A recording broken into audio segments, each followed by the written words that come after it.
Welcome to the Garden State Baseball Podcast. Everything you need to know about amateur baseball in New Jersey. Here are your hosts, Steve DeTrolio and TJ Hunt. All right, guys, welcome back to another episode of the Garden State Baseball Podcast. Here today we have both assistant coaches from Rutgers University, Brendan Monaghan and Kyle Pettoruto. What's up, fellas? How we doing? What's going on, guys? Not much. Just You're trying to stay busy. I'm sure you're doing the same, right? Absolutely. Yeah, Yep. for sure. Good stuff. So what have you guys been doing? Like, I know you were just talking off the air here a little bit. You guys been doing some Zoom calls and stuff like that. If anything out of the ordinary, or pretty much what everyone else is doing? I think it's pretty much probably what everyone's doing. You know, trying to keep tabs on our own guys. Try to keep them as occupied as possible with them, wrapping up school, I guess, with another week or so. Just trying to keep them engaged as best we can from a distance and just kind of keep tabs on everyone. Yeah. I'm sure it's hard for you guys. You want to keep everybody safe at a time like this, but at the same time, you still want your guys to make some type of gains, whether it's in the weight room or with their skill. How are you kind of skirting around that touchy area where, hey, like, make sure you're staying healthy, but also make sure you're not just sitting on the couch and watching Netflix for 10 hours straight? Yeah, I think it's that's a tough area. I know our strength coach, Coach Backus, has sent workouts to do at home that require very minimal equipment, body weight type stuff. And other than that, I've been getting some video of guys just heading down to their field or even in their backyard of just swinging off a tee because they can't even be around their buddies. So it's difficult to really manage or stay on top of it, but I think you got to have trust in the players to stay active in some way. Yeah, without a doubt. Are you guys able to communicate with your players, or no, not yet? Yeah, there's no restriction on anything. Like, we could talk to them just like they were on campus.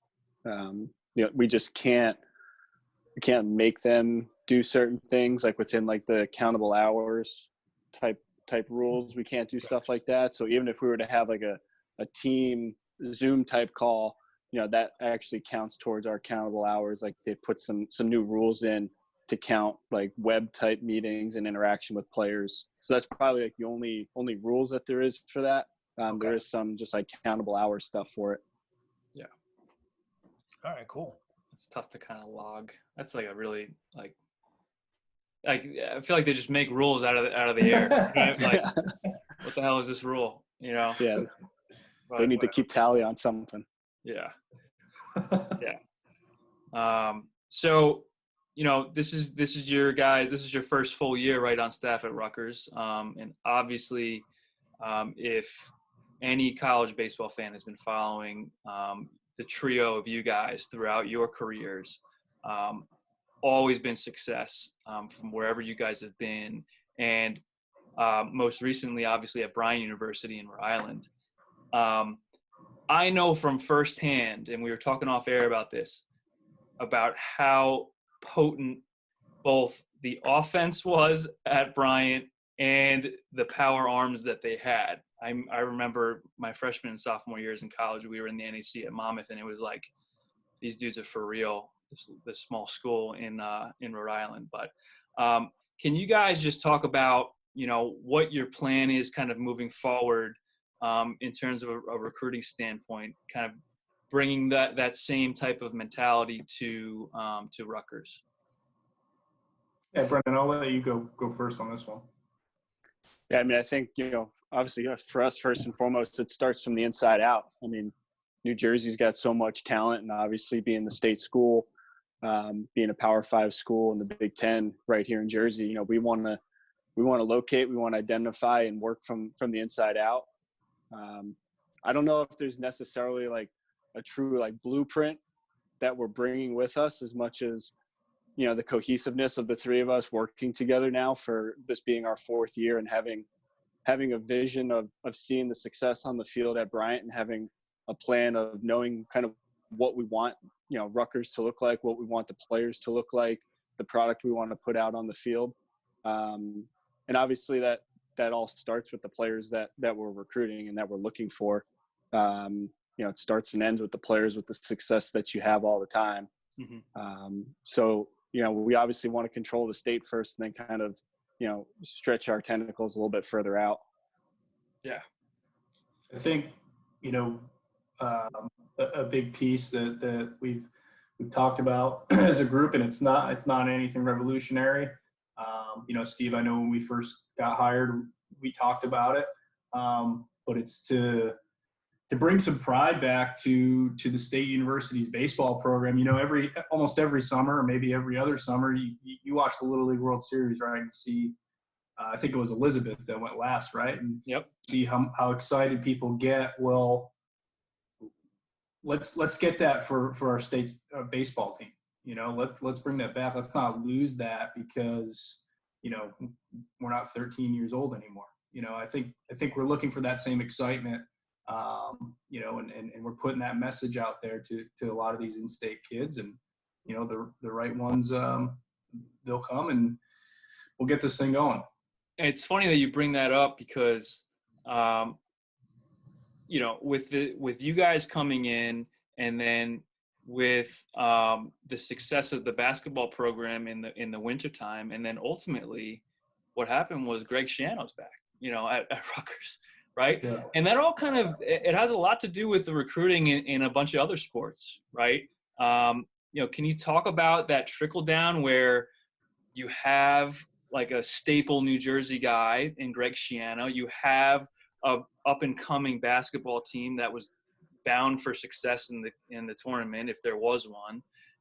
How can that be used, in your opinion, towards recruiting or keeping talent in state, kind of protecting those state lines? Yeah, I mean, I think when you talk about those bigger sports, the college football, college basketball, those are the ones that I think are seen the most. They have the most visibility to kids really of any age, obviously with the alumni as well. So the success of the basketball program this winter, obviously the women have been doing it for a long time, but the men had, a banner year, obviously this year. It just helps. I mean, there's cohesiveness, there's programs within the walls of the university that pull for each other, and everyone relies on each other. Like, everyone needs everyone else to do well for the whole thing to go and start pushing forward. Yeah. Obviously, for a program like a baseball program, when football and basketball do well, it's a recruiting tool. You're able to bring kids into an environment that they've seen on TV, that they've heard about. And yeah, I mean, with what, Greg Schiano did the first go around here, what the basketball is doing now, we feel like, we can bring kids on campus and show them what's going on here, and they can get a sense and a feel for everything that they've heard and that they want. And it's right here for them. Mm-hmm. Yeah. We took full advantage of those sellouts. I mean, I think they sold out every game, right, Brennan? And we took full advantage of that with in the recruiting world, and did a lot of visits, and it opened some eyes to some kids as to like, well, I didn't know this existed here. Beating Seton Hall at home, for example, was an awesome thing, and we happened to have a recruit there, and he committed about a week later. So it's certainly helping. Yeah, I think it all matters, right? Kids want to go, schools where there's stuff to do. Obviously, outside of baseball, and football is a huge attraction for any high school kid, I would imagine. And obviously, getting Schiano back was huge. I remember going to games when he was there the first time, and we kind of all just got roped into the whole Rutgers environment. I remember I put in for season tickets. Like, I was all in, like, because it was awesome. I mean, it was college football is not huge around here, probably because they're the two NFL teams and it's an NFL pro dominant, area. But there's something about that whole environment of college football, and, even in college basketball, you guys were saying, like, they were rolling this year. Unfortunately, obviously with everything that happens, they didn't get a chance to go to the tournament, but it would have been cool to see. So that would have been awesome. Yeah. I mean, realistically, obviously you guys are definitely on the right track. I mean, you guys getting hired was a huge addition. Obviously, Shiano coming back is huge. I mean, how long do you think it's going to take to really get it back? Like, is it going to be a couple years? Like, hopefully sooner? Like, what are you guys thinking? Baseball specific or just? Yeah, or just in general. Like, yeah, I mean, you guys could talk more specifically about baseball, but I was just saying in general, like, get that whole feeling back at Rutgers. Yeah, I mean, I think it's coming faster than people think. You look at the new facility, the APC, $100 million facility that's housing our practice facilities for both basketballs, wrestling, and gymnastics.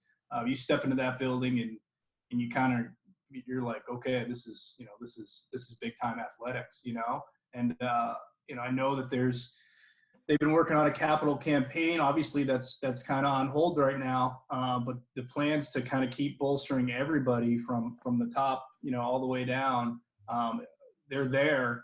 It's just a matter of how quick we can get this going after this obvious setback that's taking place in the world right now. But I think it's coming quicker than people think. It's an exciting time to be at Rutgers in any sport.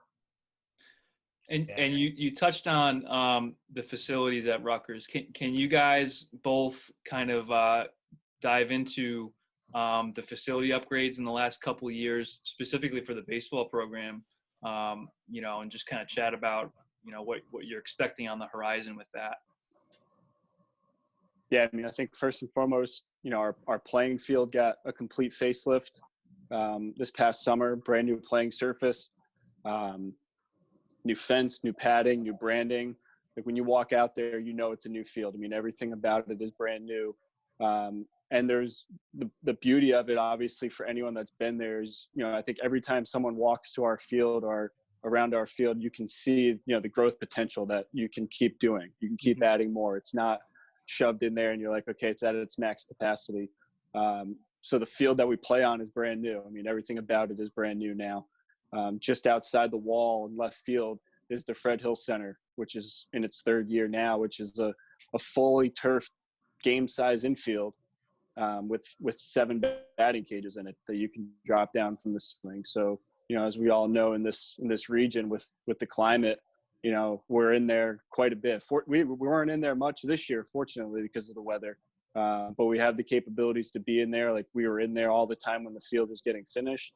And the proximity to the game field, obviously it's only a couple 100 feet away. So there's, full infield that's inside. And to be honest, we're not really sure how many other programs or schools in the country have a baseball, softball specific facility like that. We came from Bryant with a full football field that you could play modified games in, but you're sharing it with every sport, every other team. This is baseball, softball only. So, us and the softball team have it exclusively to ourselves. Kyle talked about the APC, the Athletic Performance Center, which is basketball, wrestling, and gymnastics. I mean, that's put those programs' practice facilities, in the top 10 in their respective sports, not just in the conference, in the country. There's going to be upgrades to the rack. I mean, there's this master plan getting put in place.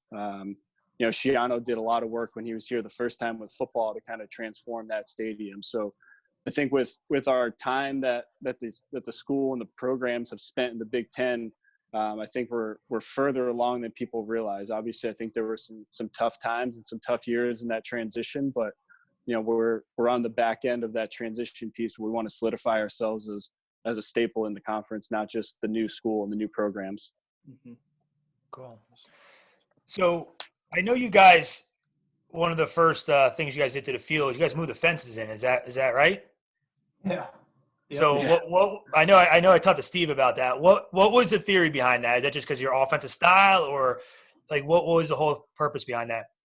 I mean, I think Coach just wanted it to be a normal baseball field. It was I think it said, what did it say on the fence? It said like 410 or something in center field, but we measured it. It was like 425 or something ridiculous, and the gap was enormous. Like it was just an opportunity, I think, for Coach. We're getting this. Let me ask to see if I could do this piece too, and because the fencing certainly needed some work as well.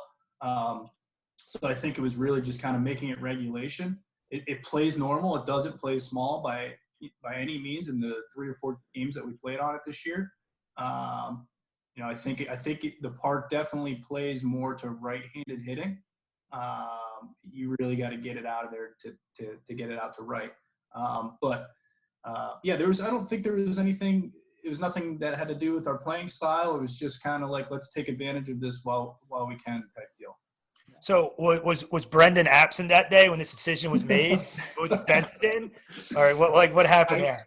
I kept razzing him every chance I could. I was like, oh yeah, moving it. Coach was like, what do you think of this? And I'm like, keep moving it in. I actually do think I wasn't there like one of the days that it was first brought up, and I got a call from Steve, and he's telling me about it, and I was like, what are we talking about? Talking about the same field here I'm like, I'm not for that. And every meeting after that, here, let's go measure. I'm like, doesn't matter to me. You're going to do it. So Brennan, don't lie. Was there a time this year where there was a ball that got out that you told Steve that would have been an out last year? Not me, but some of the pitchers were talking about it. They were chirping about it in the fall because we played a couple fall games and some balls went out and the guys were like, yeah, that would have been an out last year. That's not a home run. I'm like, guys, it went over the fence. It's bouncing off of the basketball center. Right. That would have been an out. Yeah. Exactly. You know how pitchers are. Yeah. That's great. That's awesome. That's awesome. Oh, so I know there's also a stadium in the works too. Like what's that about? That's coming down the road? Hopefully, I think, again, I mentioned the capital campaign that's on hold right now. I know that was a piece of that. Coach Owens is working really, really hard to try and get that done. It's certainly a piece that we're missing. But, Coach is really working his tail off to do that and to push that. No new updates for you other than that Coach Owens is doing everything he can. Yeah, I got to say, I never met Coach Owens before, and at some point when he got hired, he was at our game. I remember it was back on Field 5. So right before the game, he came over and introduced himself. Probably had about a 15-minute conversation, and then I literally was like fired up for the next 7 innings, ready to rip someone's head off after talking to him. So, I mean, he definitely left an impression with me, so I can imagine, what he's got going on and, how recruits take to him because he looks like he's got some fire underneath him. Yeah, I mean, he'll openly tell you that he's not a patient man. So he doesn't want to wait the customary 3 to 5 years that it'll take in some places. He wants to be good now. And that's kind of been the driving force behind our recruiting, especially during this time where seasons are over and seniors are looking to play another year and they're entering the portal. So that's been our focus. Sure. Yeah. So I know we had talked about that a little bit. You guys were going to maybe take advantage of that, and see what was out there in the transfer portal. I mean, what are your guys' overall feeling on everything that's going on with the transfers? I know there's a meeting in May about possibly giving them a free transfer. I mean, do you think that's going to go through? I think all indications are pointing that it's going to go through. I would imagine, I think from what we're hearing, if it's not immediate, that it's going to come in the not too distant future if it's not right away right now. Yeah, and I know I talked to some other coaches, but how crazy is the transfer portal right now? I mean, is it like doubled?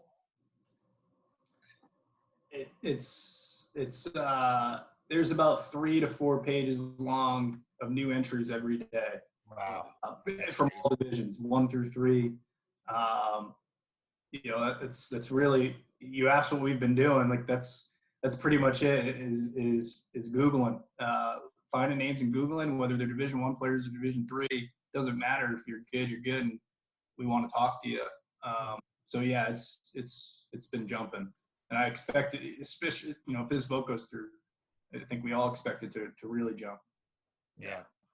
It's scary. I mean, it's almost like online shopping, to be honest with you. It's, we can't go out and recruit. So it's like online recruiting, online shopping. It's like you can't go to the mall and buy jeans. So you just look online and you see what you can find. And it's scary that it's kind of like the way of the world, but I think it's also like it's like a pastime for coaches now. It's almost like giving everyone something to do and just, can you help your program? You go try to figure it out if you can. Right. Yeah. That's funny. Yeah, it's probably, I can imagine, it probably gets addicting too, right? You could just keep following players, checking on players. Yeah, it's like you want to keep going back and check to see like the last time you updated it if someone new went in. Yeah. It's like your fantasy football league in the fall, and you're like, yeah, right? You're like, who can help me? That's actually a good analogy because I do that all the time. Like I'm always on the waiver wire, like pick guys up. That's it. That's kind of funny. Yeah. So, Kyle, I see that you have an Adidas hat, and with PBR, we I guess we share the same, whatever you want to call it, clothing brand, because we're Adidas too. You guys got some really cool new jerseys, courtesy of Adidas this year. I really love the New Jersey logo on the back, right above or right below the collar. And I really, really liked the black uniforms. I thought they were really cool.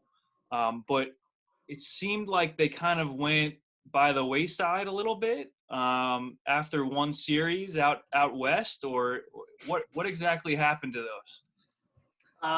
The black unis? Yeah, was it the black unis? I mean, I think we wore them like once a weekend. I don't know. You might not have worn them after that weekend. Yeah. Maybe not. But Pete, our ops guy, Pete Barron, he designs all the uniforms. And I couldn't help myself a little bit this year because we're getting some new stuff coming forward, and I couldn't, because I used to take care of that stuff, and Brendan and I designed all the uniforms at Bryant. So I kind of, it was like a labor of love, So whenever Pete gets like asked for my opinion, I'm like, yeah, sure. Let me help you out there. But he's in charge of all that stuff, and our uniforms are awesome. I love the all blacks. They're sweet. They make you look a little skinnier. Yeah. I don't know if we can chat about that, but it's not a time for this. Anyway, changing gears. So what do you guys expect, kind of moving forward here? I mean, you mentioned how a lot of programs have, that 5-year window where the first year it's kind of like we're getting stuff together. Second year we got some of our guys in, and by the third, fourth, fifth, we're rolling. You mentioned the transfer portal. Are you guys really having a focus on getting those New Jersey talents back, Northeast talents? Are you aiming elsewhere? Is there a secret to recruiting at a Power 5 conference? What can you share? I don't know if there's a secret. I think we spent a lot of time, when we first got hired, kind of as a staff, sitting down and examining the roster. And it's easy to try to understand kind of what you have that's right in front of you with that team that you're going to go play with that first year. But we also spent a lot of time kind of forecasting out and looking forward as, who we're going to have, who we're going to lose, what do we need, what's the big picture here, and domino it out kind of year to year. And I think we kind of tried to cover all bases. I mean, we went obviously right to the high school stuff in the summer, spent a lot of time in the fall doing junior college stuff, doing some transfer portal stuff. I mean, we pretty much ran the gamut of, what you could cover and who you could recruit. Because, kind of like what Kyle said, like Coach Owens, all of us, like we're not here for years 3, 4, 5. We're here for now. And we're pretty fortunate too. I think that we're going to be getting, some older guys back that we anticipated graduating that are going to help our club again. So it's like we get an influx of talent with some returning guys that are older and played a lot. And, we feel pretty good about that mix. Very good. What else we got here on the banks of the Raritan? On the banks of the Raritan. The Raritan. Is it the Raritan? I hope it is. That's right? it. Yeah, Yep. Okay. We covered. Steve, you got anything? What do you guys think is going to happen with the the summer in terms of recruiting? Like, obviously we're dead to the 31st, but do you guys think that's going to extend to like into June, maybe into July, or what are you guys hearing? I haven't really heard much. Nothing that you guys don't already know. Obviously, I think the past couple of days you're hearing a little bit about what the MLB is thinking about doing, and they're targeting like a late May, early June start. I'm hoping that maybe travel ball follows suit, and we can get out there, because again, it's the beauty. While we're internet recruiting, if you will, right now with older guys, you really don't want to do that with the high school guys if you don't need to. Like the older guys have a log of data that you can really go off of. Like if he could play, at a high level, if he's an all-conference player, at XYZ University, there's a good chance he's going to help us. But you can go off that a little bit with some video, but.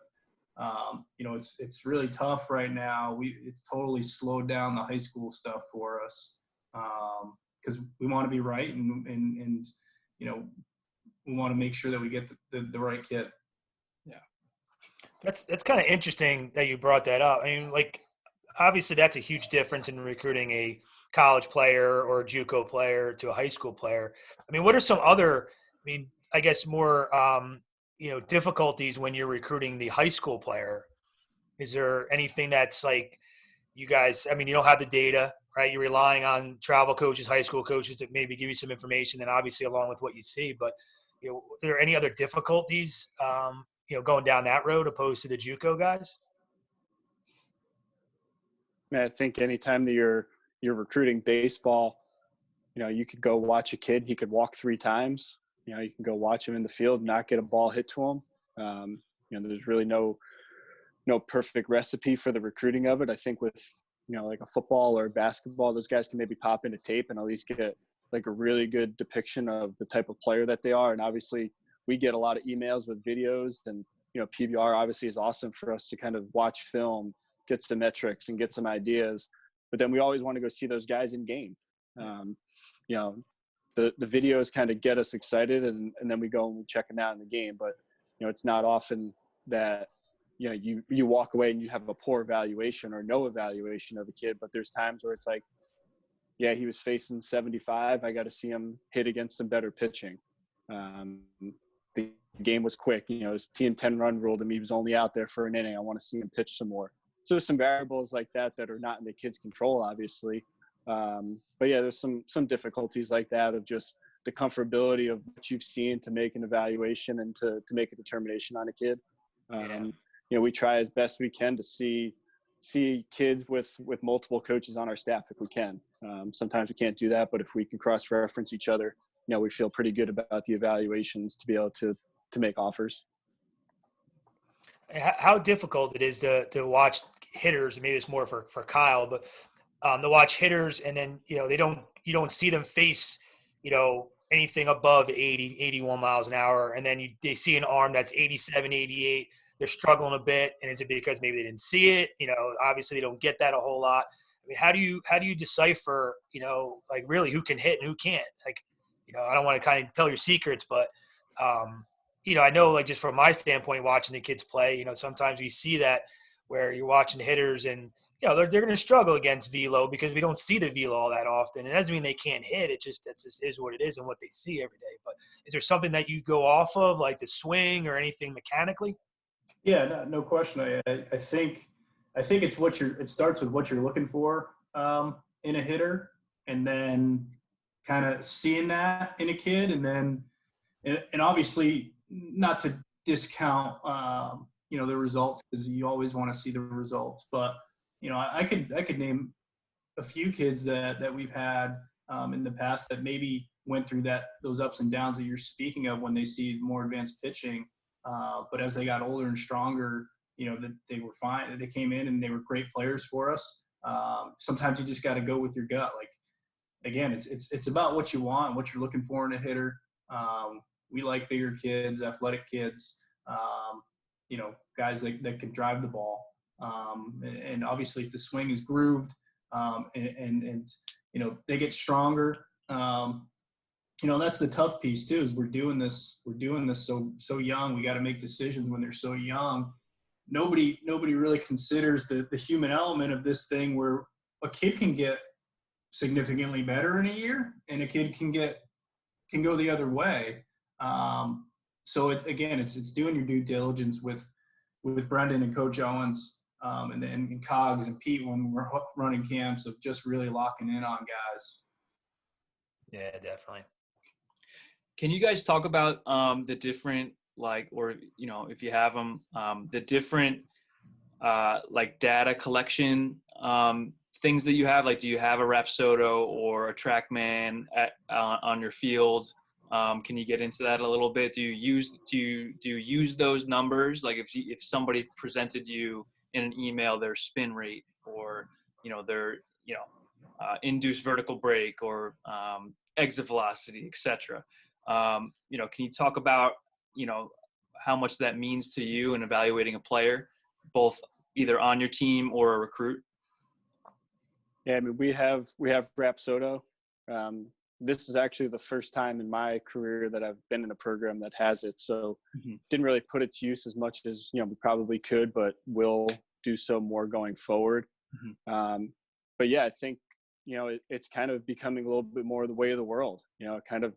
It almost, in a sense, presents an extra set of eyes for you, especially when you can't see kids all the time. I think it gives you a pretty good idea and gauge and measuring stick of maybe their increase in their performance, kind of like what Kyle was saying. Like, over the course of a winter time, this kid, started to make these gains, and the numbers kind of start to show it. And I think that, at a high school age, I think maybe it can be skewed just a little bit, because I think the more that kids work and get stronger and get better, like, they're going to get better. That's the separation, I think, at the high school level the most, is the kids that work versus the kids that don't. The kids that work, they get better. Right. The kids that don't, they just fall behind. But the metrics and the numbers, they certainly help. I mean, like I said, I think they give you almost a little extra set of eyes, gives you a foundation of a recruiting and evaluation to kind of base some things off of. And it's becoming more and more popular, and it's more accessible that it needs to be used. Awesome. Where do you find it moving forward in the recruiting process? Like, do you guys, have you used it, or do you think it's going to be used more heavily in recruiting players down the road? I mean, from an offensive standpoint, honestly, it hasn't impacted us, and I don't necessarily foresee it impacting us. I think it's probably going to be more helpful on the pitching side of things. Obviously the exit velo stuff that's always on a PBR profile can be helpful. You get a sense of how hard a kid can hit the baseball. Obviously, it doesn't matter whether it's in the air or on the ground. The harder you hit it, the higher likely you got a chance to get on base for your team. But from a pitching standpoint, I'll let Brendan speak on that. I don't think it really has any impact offensively for us. Not that I'm discrediting that data. I just, Coach Owens is really old school, and we use our eyes, and that's that. I think from the pitching side of it, I think it also maybe helps you decipher one guy from another. If over the course of a summer we see so many players, so many different age groups, you're recruiting different classes at the same time, and at times, like, your brain can get jumbled with how many kids you've seen, and you're recruiting a sophomore in high school who's 82, 84, and there's 20 of them. So how do you distinguish one from the other? What do you value from each one? And I think those numbers can kind of help separate some things. Obviously, again, different ages, there's different value can be put into the stock of each of those numbers. But I do think that maybe it helps you decipher one guy from another, and it's an educated guess at times with recruiting. And I think, the numbers sometimes can help back up your decision.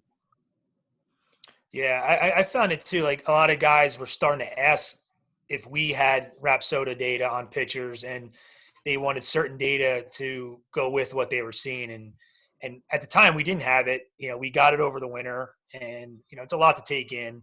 But I guess, the more you use it and the more we all get familiar with it. I thought the one cool thing is I was talking to a few other coaches about it, and it seems like we're all kind of learning it together. Like, like you said, you just got it. I know some other guys that just got it, and we're all kind of just working off one another. And you start learning, hey, I learned this yesterday, and it's all pretty cool that we're doing it together. But I did have some guys ask questions about it, more off the rep sort of for pitching than for offensively. But we also have blast motion that we got this winter that we use in our program, and we've got it for 14 on up.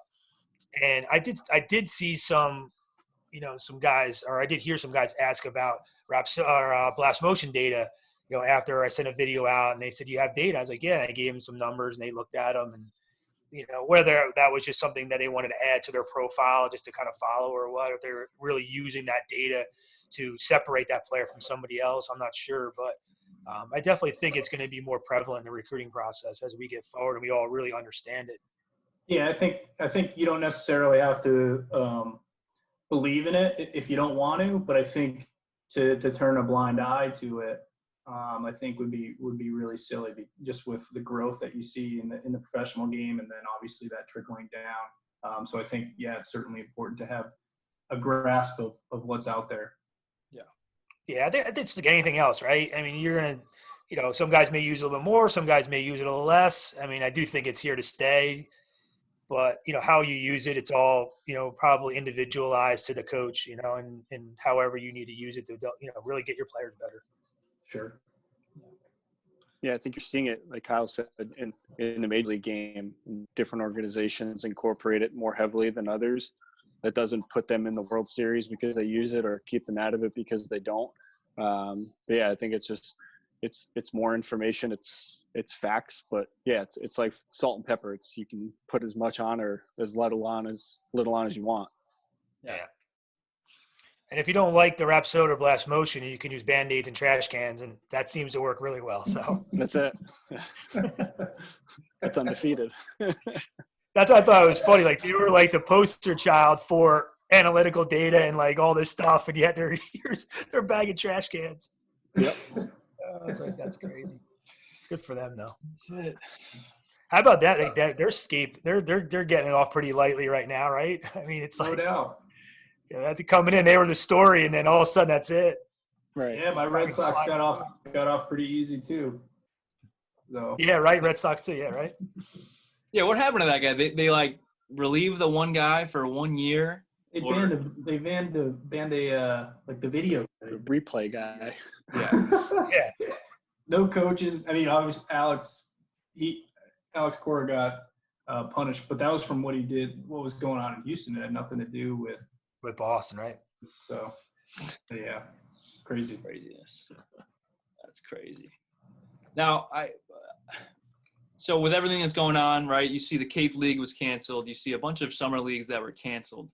There are some that are still just delaying it to like the 4th of July or a little bit afterwards.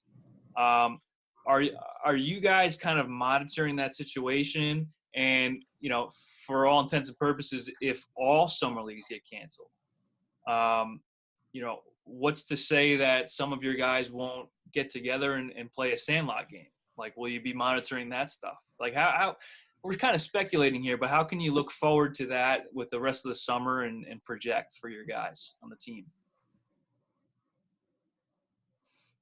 Yeah, I think when you look at like the Cape making their decision, I think that's based heavily on the host families, the close proximity of like high school fields and stuff with the amount of fans that they get, and just overall safety.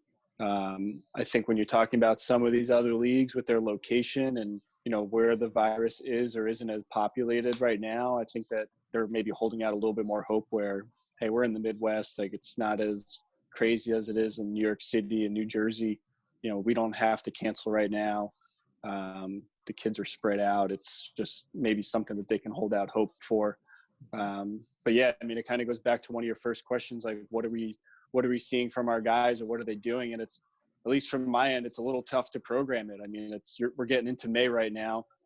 Summer ball is supposed to start in whatever, June, July, whatever they want to call it now. So it's the same thing, I think, for the high school kids. Like, how ready are they going to be when it's time to go play? Like, they're not going to be in game shape.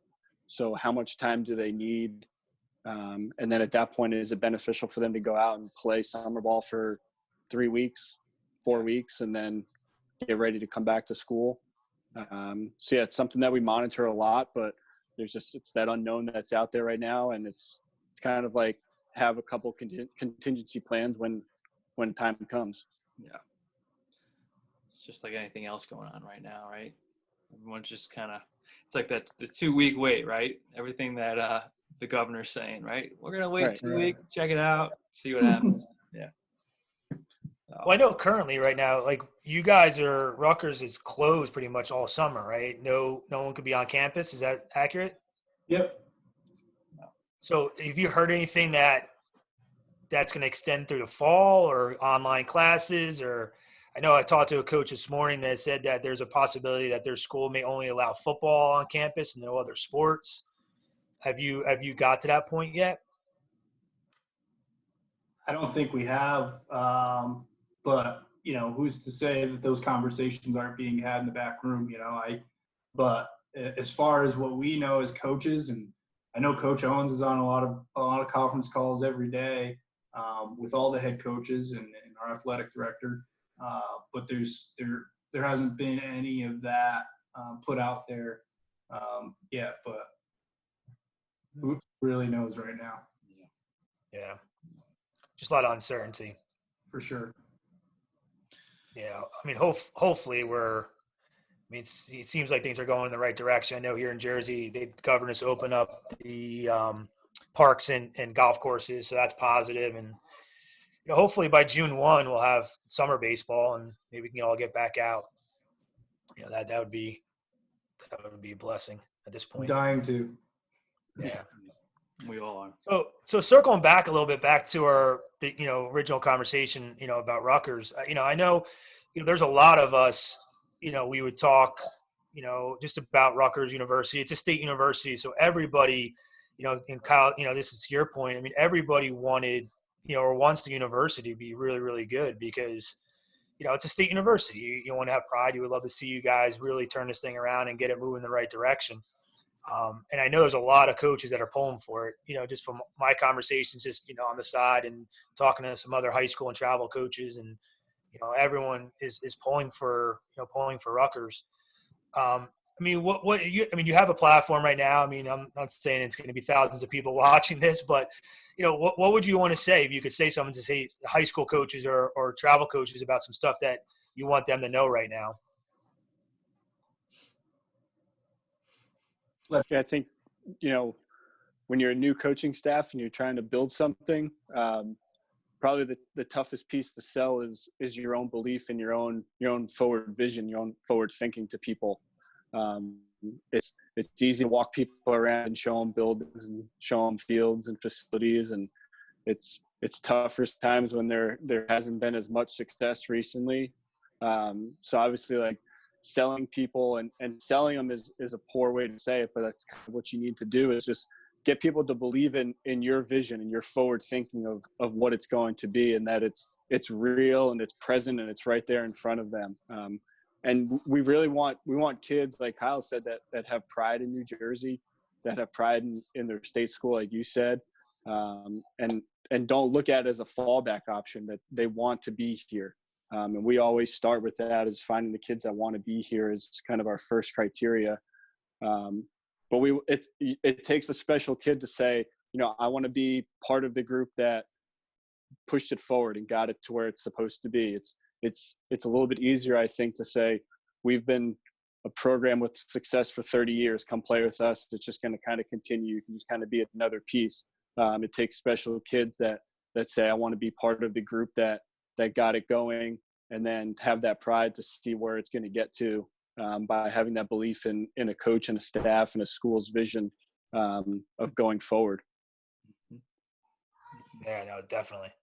Sure. And I think you asked about the high school coaches and what we'd like them to know is kind of like we're ready to talk. And I think the most unfortunate thing, for us about what's going on right now is like that this spring was kind of that time where we were going to be out every day that we could, obviously watching players, but just as important, shaking hands and meeting meeting a lot of new people, new coaches, and making connections within the state and saying, hey, you got a guy, you see a guy, call us first. We'll come watch him.